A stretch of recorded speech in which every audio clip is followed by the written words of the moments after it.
Alright, Filipino reaction. Okay, reaction video na naman tayo mga kaibigan dito sa politics na nangyayari sa ating bayan. Eto na, nagte-trending ngayon. Harry Roque, tumago na.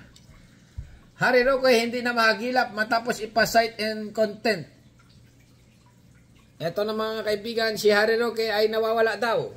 Hindi na matagpuan kung nasaan. Kaya naman ang mga kapulisan ay nagmamanhunt na dito kay Harry Roque. Ito na. Mga taga-kamara si Attorney Harry Roque. Hindi na mahagilap ng mga taga-kamara si Attorney Harry Roque matapos muling pa-cite in contempt sa pagdinig ng Quad Committee kahapon. Yan ang mga kaibigan, narinig natin na hindi na mahagilap. Ibig sabihin yan, tumago na. Hindi na mahagilap ng mga taga-kamara si Attorney Harry Roque matapos muling pa-cite in contempt sa pagdinig ng Quad Committee kahapon. Sinubukan siyang puntahan ng mga otoridad sa kanyang opisina pero wala silang napala. Nasa front ayan, mga kaibigan na. Walang napula ang mga kapulisan. Ginaya na si Kibuloy ni Harry Roque. Tumago na rin ito. Yan si Marian Enriquez. Ang nangyayari dito sa Quad. Humarap pa sa mga taga-media via video conference kahapon si dating presidential spokesman Attorney Harry Roque matapos umabsent at ipasite in contempt ng House Quad Committee. Bigo kasi siyang isumite ang mga pinasabi ng dokumento kaugnay sa investigasyon sa illegal na pogo. Pero kanina hindi na siya mahagilap ng hahainan na dapat ng arrest order ng Kamara. Ayon kay House Secretary General Reginald Velasco, sinubukang puntahan ng mga tauhan ng Kamara si Roque sa kanyang opisina pero wala raw ang abogado. It was already served sa law firm niya, no? Pero wala siya eh. Cannot be located. So, i-inform na rin yung, yung mga law enforcement agencies to look for him and serve the order. Una nang sinabi kahapon ni Roque na hindi na siya dadalo sa pagdinig ng Quadcom pero binatikos siya ng komite sa pagtawag niya sa Quadcom na kangaroo court at witch hunt lang daw ang ginagawa. Ganon.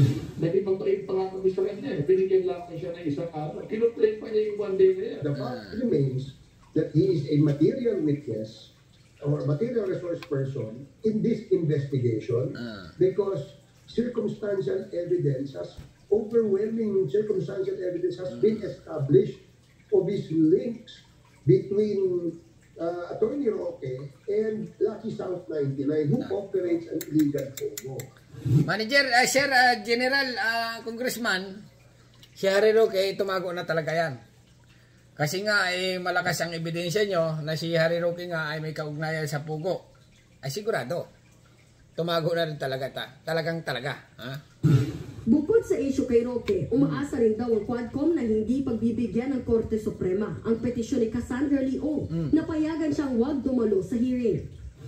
Well, I hope the Supreme Court denies that.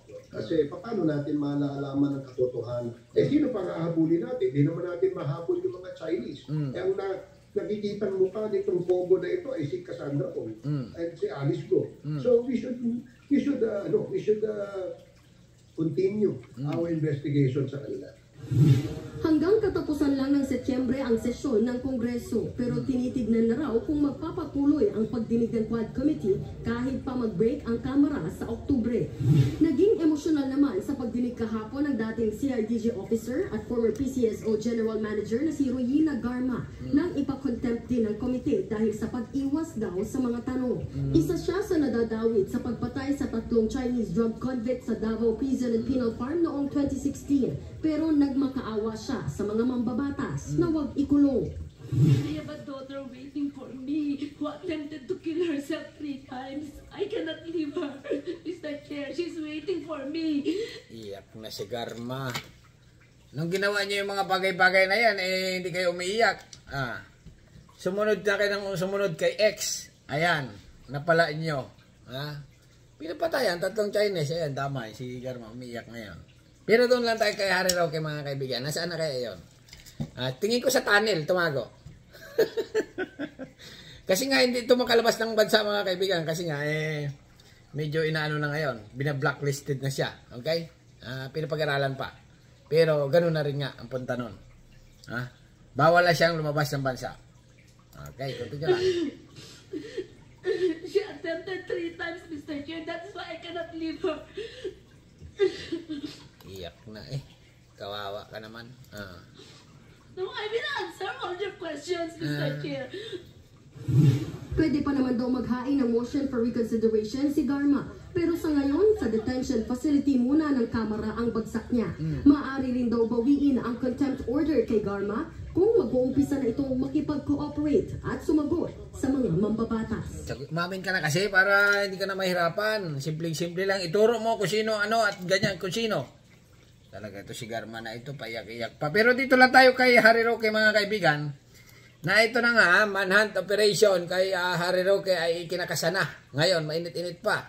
Dahil nga itong si Harry Roque ay kasabot nga talaga ito. O, tingin ko. O kaya pala ito ay rally ng rally. O, na against sa kay BBM. Sabi niya, ipatigil na ang pag-iimbestiga sa mga pugo. Na, dahil ang mga Chinese ay nag-protesta na. Ganon, nagpo-protesta na sa Pilipinas. Ganyan-ganyan. Yung pala naman ito si Harry Roque ay may kaugnayan sa pugo. Ay nako Harry Roque. Kung tatago man ito, malamang hindi ito lalabas ng buhay. Gagayahin ito si Kibuloy. Mag-aano rin ito, magpapakyut din ito. Magpapahanap din ito ng matagal hanggang magkaroon ito ng reward. Malamang. Kasi nga ito si Harry Roque daw mga kaibigan, biglang yumaman. Biglang yumaman, dumami ang pera. 2 years ago. Biglang lumubo ang kayamanan ni Harry Roque na hindi may paliwanag kung saan ang galing. Diba? Ako na magpapaliwanag. Galing sa Pogo yan, mga Chinese. Siyempre, ang Pogo, puro illegal. Pera-pera, scam-scam. Milyon ang kinikita. Kaya ito si Harry Roque, tiba-tiba. Talaga naman. Pag ginaya niya si Kibuloy, ang pag-operasyon, pagkapamanhan kay Harry Roque, baka buong pwersa rin niya ng Pilipinas talaga. Hahanapin siya sa Luzon, Visayas at Mindanao. Hanggang dalagay ang karatula ni Harry Roque. Wanted, Harry Roque, pinaghahanap ng batas. May reward, milyon. 10 milyon din. Possible na ganun ang mangyari mga kaibigan. Kasi nga, itong Quadcom, hindi talaga titigil ito. Hanggat hindi nakikita or yun na nga, hindi nakikita ang katotohanan. Kaya lang yung mga Chinese sa Pugo, yung mga drug lord, wala na. Buti na lang si Alice Go, nahuli na. Bumalik. Alright. Hanggang dito na lang mga kaibigan. Ano masasabi nyo dito kay Harry Roque na talaga namang wala na? Hindi mahagilap ng kapulisan ng Pilipinas. Ay, ulitin natin Hindi na mahagilap ng mga taga-Kamara si Attorney Harry Roque matapos diba? cite in contempt sa pagdinig ng quad. Natakot mga cite in contempt. Siguro, wala siguro aircon doon. Magaling lang din ito magngangal-ngal sa social media. Si Harry Roque. Nagpunta pa ng nagpunta pa yata ng Amerika yan at Canada. Nagngangal-ngal doon sa sali-sali siya sa maisog. Ginagamit niya ang maisog na para mag-recruit na against sa labanan ng government. Na si PBBM, ganyan. Alright, ayan Committee kahapon. Sinubukan siyang puntahan ng mga otoridad sa kanyang opisina pero wala silang napala. Walang napala. Talaga naman. Alright, hanggang dito na lang mga kaibigan. Inuulit ko, reaction video lang ito dito sa politics na nangyayari sa ating bayan. Na ito nga, si Harry Roque. Hindi na mahagilap. Tumago na. Ginaya si Kibuloy. Okay, subscribe. Thank you. Bye-bye.